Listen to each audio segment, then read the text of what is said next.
Tomasino 2014, the Varsitarian Special Coverage of the Central Student Council Elections. Makakasama po natin ngayon ang kandidato para sa pagkapangulo mula sa Lakas ng Diwang Tomasino o Lakas Diwa. Walang iba, Isaku Ivan Bernardino. Welcome sa V-Exclusives, Ivan. Ngayon, dediretsuhin na kita. Bakit ka nga ba tumatakbo sa pagkapangulo? Sa tingin mo ba ay sapat na ang iyong karanasan bilang Commerce Student Council President para sa mas mataas na posisyon? Una sa lahat, tumakbo po akong Pangulo ng Central Student Council dahil naniniwala ako na my vision would benefit the university. I have plans to make the university and the Central Student Council better for every Tomasian. Ngayon, with relation to my experience po as the Commerce Student Council President, masasabi kong it's more than enough to make me qualified as a Central Student Council President. Dahil po nung termino ko, marami po akong experiences that would contribute to the characteristics that a Central Student Council President must possess. Okay. And nung ikaw naman ay nagtatrabaho bilang Commerce Student Council President, meron ka bang mga pinagsisisihan o pagkukulang? Siguro kung sa pagsisisihan, masasabi kong wala akong pinagsisihan dahil lahat naman ng experience ko doon, bad or good, lahat sila nag-contribute to what I am today. It made me a better person. So no regrets at all. Pero kung may pagkukulang man, siguro yun ay yung mga usual na pagkukulang ng mga pangulo. Like, hindi na-balance masyadong time nila, hindi nila naayos yung kanilang delegation or mismanagement, which I believe naman is nangyayari in every student council. How about in our incumbent Central Student Council? Sa tingin mo ba ay nagkaroon din sila ng kanya-kanyang pagkukulang at paano mo ito masusolusyonan kung sakaling pala rin kang maging susunod na presidente? Well, I can say na from what I've heard, Central Student Council this year, they aimed na mas maramdaman sila ng estudyante. And from what I've seen, yes, naramdaman naman sila. And the majority of the students know na meron tayong Central Student Council, kung sino yung mga naupo as the officers. However, siguro mas kailangan nilang iparamdam na sila yung mga taong pwedeng lapitan ng mga estudyante kapag may problema sila. Na approachable ang Central Student Council, na hindi lamang sila nasa office, na kailangan mas maramdaman pa sila na pwede talaga silang malapitan, na barkada sila, na estudyante rin naman sila dito, and sana mas maging transparent kung ano nga ba talaga yung goal ng Central Student Council para sa UST. Ito, isa pa. Kung sakaling ikaw ay manalo, maipapasa mo ba ang Students' Code sa iyong administrasyon? Bakit o bakit hindi? Since naupo po ako ngayon bilang presidente ng Commerce Student Council, I've been part of the Central Board. And this year, sobrang tinutukan po talaga namin yung paggawa ng final draft ng Students' Code. And I can say na this year will be a good foundation for the Central Student Council next year.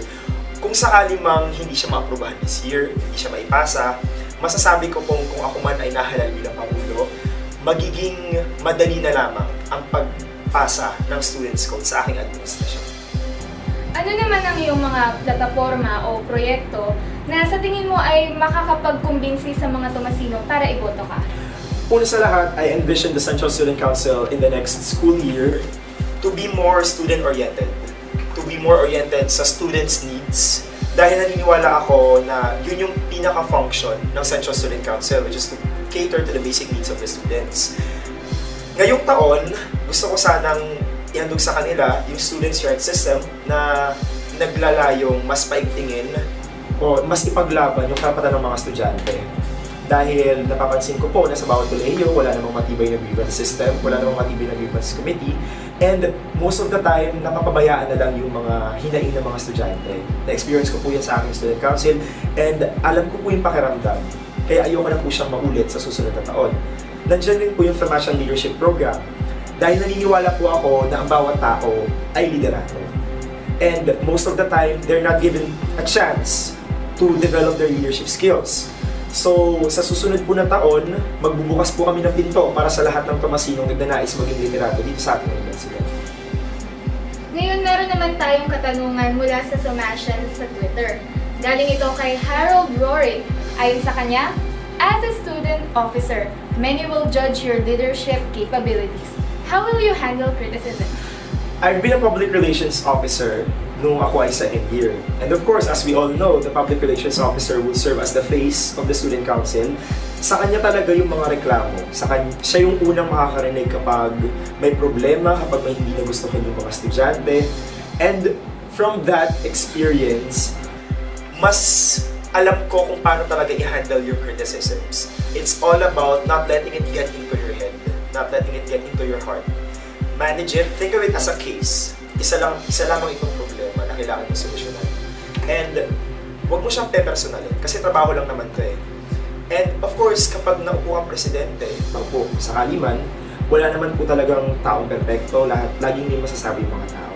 The best you could do is to learn from these mistakes, to handle these criticisms well, and to think of them as a stepping stone towards a better you. Well said. Ngayon ay pumunta naman tayo sa usaping academic calendar. Sang-ayon ka ba sa pagpapalit o pag-usad ng academic calendar ng UST para sumabay sa mga karatig bansa natin sa ASEAN? Bakit o bakit hindi? I believe that UST aims for global competence. So, itong pag-integrate or pagsabay natin sa ASEAN calendar, this would be a stepping stone. Ito ang simula natin in order to achieve global competence. Ito, Ivan, tapatin mo ako at tapatin mo ang buong sa national community. Ano ang edge mo kay Ina Vergara na may karanasan na sa CSE at bakit ikaw ang karapat-dapat namin iboto? Of course, una sa lahat, syempre sasabihin ko na ang karanasan ko bilang Pangulo ng Commerce and Business Administration Student Council is already an edge because I already know kung ano ba talaga ang ginagawa ng isang Pangulo sa isang Student Council. And from my experiences in the College of Commerce and Business Administration, masasabi kong marami na talaga akong natutunan. Alam ko na kung paano mag-handle ng mali at alam kong hindi ko na ito mauulit pa sa Central Student Council. Ngunit bukod dito, I also have a vision for the university and driven by my passion to serve, guided by my vision, masasabi kong mas karapat-dapat po ako maging Pangulo ng ating Central Student Council. Ngayon ay pumunta naman tayo sa ating Fast Talk. Sasabihin mo ang iyong opinion tungkol sa issue sa loob at labas ng universidad sa pamamagitan ng pagsasabi ng yes or no. Okay. Pagpapalit ng UST calendar o ng ASEAN integration. Yes. UST GenSat. Yes. Tuition increase. No. Divorce. No. Maraming salamat sa pagpapaunlak sa amin, Ivan. Manatiling nakatutok para sa iba pang balita. Huwag kalimutang bisitahin ang aming website at social media accounts para sa iba pang detalye kaugnay ng CSE elections.